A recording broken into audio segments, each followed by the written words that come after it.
Ubisoft had finally unveiled their Assassin's Creed set in Japan, now dubbed Assassin's Creed Shadows, where they revealed the 2 playable characters that you play as in the game in a cinematic CGI trailer. And let's just say a lot of people are pissed off about it, saying, oh, it's not historically accurate. The usual culprit crowd, which is the anti-woke brigade that thinks everything about it is woke. Oh, it's woke because they basically have a black samurai who actually existed in real life, that being Yasuke. And a lot of people love to downplay his history. And it's so easy because there's very limited information on his story. So people just be like, oh, he was just a servant for Nobunaga during that period. He was nobody special. If that truly was the case, he would not have his name written in history.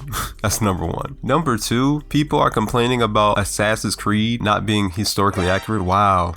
Get this, guys. A video game isn't historically accurate.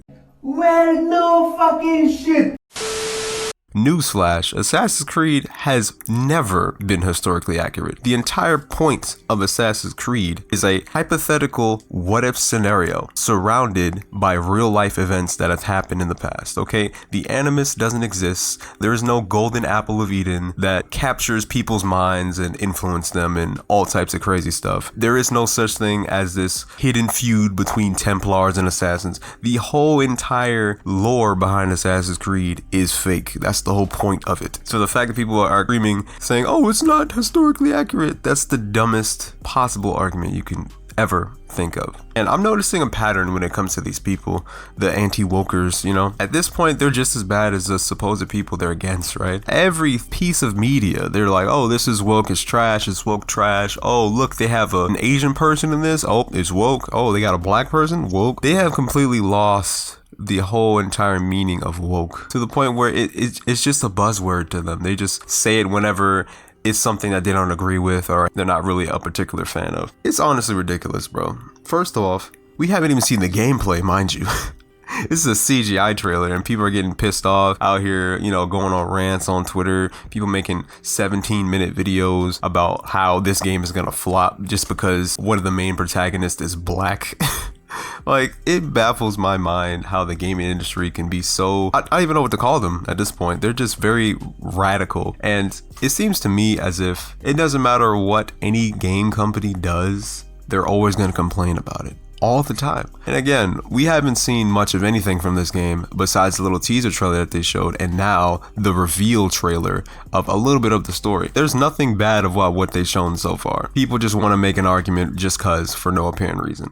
Now, if they show off the gameplay and it's mid or it's not what Assassin's Creed is, much like Mirage was a huge step down in terms of Assassin's Creed on so many levels when it came to actual combat. The combat was awful. It was terrible, very stiff. It wasn't as fluent as even the first Assassin's Creed game. So it was a very inaccurate experience when it comes to Assassin's Creed as far as gameplay wise. Now, if they can master the gameplay because they have 2 different protagonists, so you get to play as the samurai and the shinobi. Now, if their words are anything to go by, this could possibly mean that they have 2 different play styles for each character, which is something that I am hoping that they do. Yes, we have 2 fantasy, the samurai and the shinobi. We want the player to experience both, and we cannot squeeze both fantasy into one character because samurai and shinobi came from a different social class. They have different lives, so we cannot really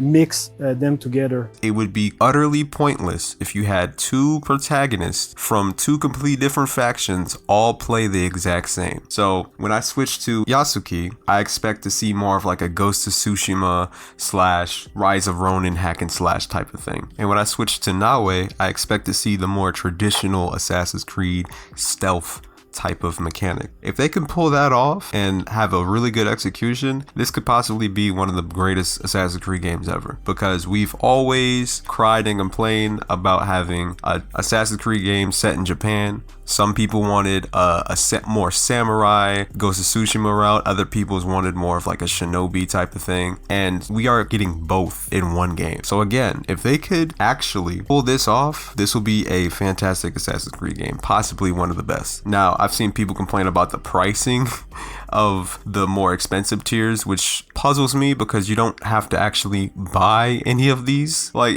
it seems to me they just find any and every way to just try and like bash Ubisoft. Now, don't get me wrong, Ubisoft is far from my most favorite publishing companies or developing companies in the whole entire gaming industry. However, you don't see me bashing every single thing they come out with. Yes, they definitely make some terrible games. Skull and Bones is a perfect example of that. That was awful. They took damn near 10 years and it came out and it was complete garbage.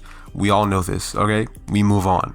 This is a totally different new IP that they're working on, right? And if people really have an issue with the pricing, they could easily just sign up for Ubisoft Plus and you can get the ultimate edition of the game when it drops for $18, less than $20 a month, right? Which is less than the actual game itself, meaning that you can pay for that one subscription for 30 days and beat the entire game, much less get the platinum trophy or the 100%, whatever you're trying to do. The point is, in that time frame where you spend under $20, you can beat the entire game and just uninstall, simple as that, and then wait until the DLCs drop, and then you could pay the additional 18. And guess what? Even in total, it still wouldn't cost as much as buying the game outright. So again, why are people complaining? I don't know.